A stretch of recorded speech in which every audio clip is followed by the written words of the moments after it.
On the evening of January 16th, 1988, Tina Turner stood in the wings of the Maracanã Stadium in Rio de Janeiro and listened to the sound of 182,000 people waiting.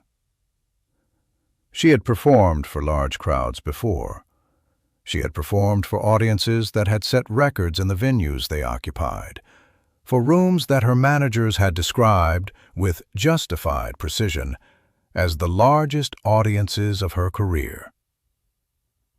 None of those numbers had prepared her for this one.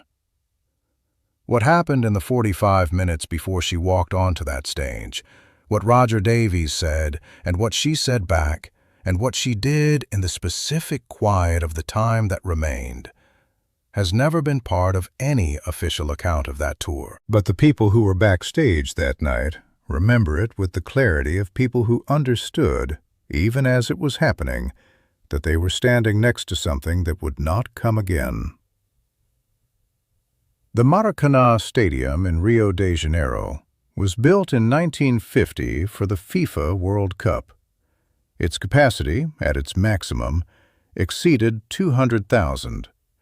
It was the largest stadium in Brazil and one of the largest in the world, a structure whose scale, when encountered for the first time, registered not as an architectural fact, but as a physical experience.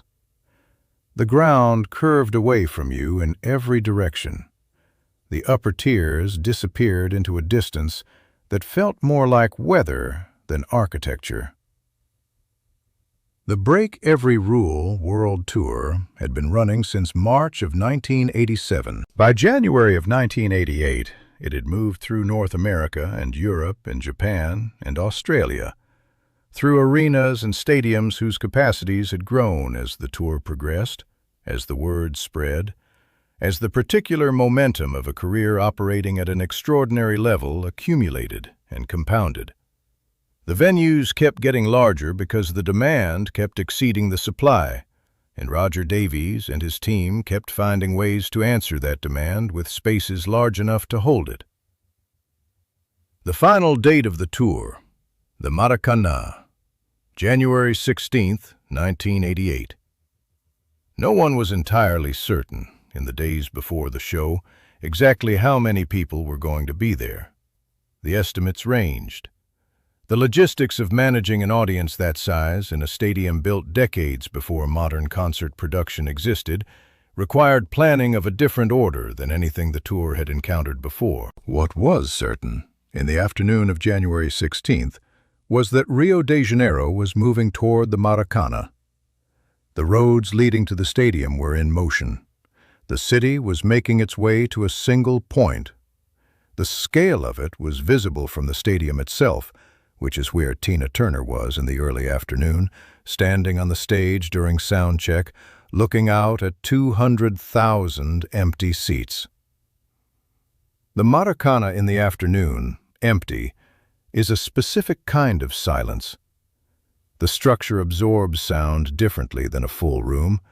The acoustics of mass and concrete, designed for one purpose, operating briefly in the absence of that purpose. The stage was small relative to the bowl of the stadium. The distance from the front of the stage to the farthest seat was a distance that, in most of the venues the tour had played, would have been the entire length of the building. Roger Davies stood near the sound console at the front of the stage and watched Tina Turner look at what was about to be filled. He has described that moment in the simplest possible terms. She stood on the stage and she looked. She didn't say anything. She took the full measure of the space. And then she went back to work. That was who she was, he has said. You show her the room, she looks at it. Then she goes back to work. The hours between sound check and showtime moved through the particular compressed rhythm of a production day in the final hours before doors. The local crew completing their checks, the lighting team running sequences, the stage managers confirming cues, The backstage zone operating at the low-grade urgency of a machine that is very close to the moment it was built for. Tina Turner moved through all of it in her own way, present to what required her presence, withdrawn to preparation in the intervals between. The people who had been traveling with the tour for 10 months knew her rhythms in the hours before a show. They knew what she needed and what she did not need, and the specific space that the final portion of the day required. At approximately 6:30 in the evening, Roger Davies came to find her. The official attendance figure had just been confirmed: 182,000 people. He found her in the small backstage room she had been using through the afternoon. A functional space, nothing remarkable about it. The kind of room that exists in every large venue between the corridor and the stage entrance. She was sitting in a chair facing a mirror. The preparation was largely done. She looked at him in the mirror rather than turning around. He told her the number. She did not react the way he had expected. He had anticipated something, some visible processing of a number that represented, among other things, the largest concert audience any solo performer had ever played to in recorded history. Some acknowledgement of the scale of what the number meant. Instead, she looked at him in the mirror for a long moment, and then she asked him to leave her alone for a while. Not because she was distressed. The expression on her face was not distress. It was something else. The expression of someone who has received a piece of information that requires a particular kind of privacy to absorb. The kind of privacy that cannot be preserved in a room with another person in it, no matter how trusted that person is.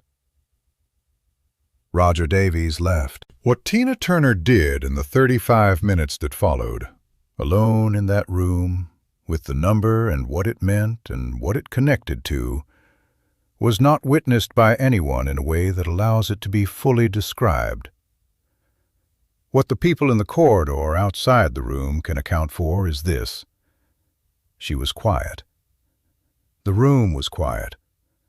There was no sound from inside that suggested distress or performance or any external expression of what was happening internally. The corridor outside a backstage room in the Maracanã on the evening of January 16, 1988, carrying a sound that was no sound at all. 182,000 people. The number itself required sitting with, not because of its scale as an industry record. She had never been a person who organized her sense of her own work around industry metrics, and this was not going to be the first time, but because of what the number connected to. 12 years earlier, she had walked out of a limousine in Dallas with 36 cents. She had settled debts and performed in hotel lounges and received, from the music industry she had given her professional life to, the consistent and specific judgment that the moment for her had passed, that the audience for what she did had moved on, that the rooms she had filled were no longer available to her. 182,000 people in a stadium in Rio de Janeiro was the music industry's final answer to that judgment. Roger Davies came back at the 35-minute mark. He knocked once. She said to come in. She was standing when he entered, not at the mirror but facing the door, already in the posture of someone preparing to move. She was ready. The preparation was complete. Whatever had needed to happen in those 35 minutes had happened. He asked her if she was all right. She said yes. He said, 182,000. She said, I know. A pause between them. Then she said something that he has quoted in the years since only rarely, and only in contexts where the full weight of it could be understood. She said, I want them all to feel it. Not, I want them all to hear it. Not, I want to give them a good show. I want them all to feel it. They walked from the room together, through the corridor, through the backstage zone and the stage left entrance and into the wings. The sound of the Maracanã coming toward them in stages, first as vibration through the floor, then as a low frequency through the air, then as the full, specific, indescribable sound of 182,000 people in a single place, all doing the same thing at the same time. She stood in the wings. The stage was in front of her, and the stadium was in front of the stage. The lights were down across the entire bowl of the Maracanã. The production had held the house dark while the crowd assembled, and what stood before her was darkness and sound on a scale that had no precedent in the history of what she did. Roger Davies stood behind her. She did not look back at him. She looked at the darkness. She listened to the sound. And then she walked out. What happened in the first 60 seconds of that performance? The moment when 182,000 people registered that the person they had come for was on the stage, is not something that can be accurately conveyed in any medium that is not sound. The sound that that number of people make when something they have been waiting for arrives is physical in a way that exceeds the vocabulary of description. It moves through you. It is not something you hear so much as something you survive. Tina Turner walked to the center of the stage, and she stood in it. And then she did what she had been doing for 30 years in every room, in every club, in every hotel lounge and arena and stadium. She gave them everything she had. The record stood for years. It entered the Guinness Book of World Records as the largest concert audience for a solo performer. The Maracanã, on January 16, 1988, became one of the fixed coordinates of music history, a date and a number that appears in the documentation of the era as a measurement of what was possible. But the measurement that matters, the one that is not in the Guinness Book, that is not in the tour documentation, that lives only in the account of the people who were in that backstage corridor, is 35 minutes in a room with a number and what that number meant. From 36 cents in a Dallas parking lot to 182,000 people in Rio de Janeiro. 12 years, one manager who refused to accept the industry's assessment, and a performer who never once adjusted the size of what she gave to match the size of the room she was in. She had always given everything. The rooms had simply grown large enough to hold it. If this story moved something in you, share it with someone today. Subscribe to this channel. Leave a comment. What is something you have worked toward for so long that when it finally arrived, you needed to be alone with it for a while before you could face it? We tell these stories because they deserve to be told. We'll see you in the next one.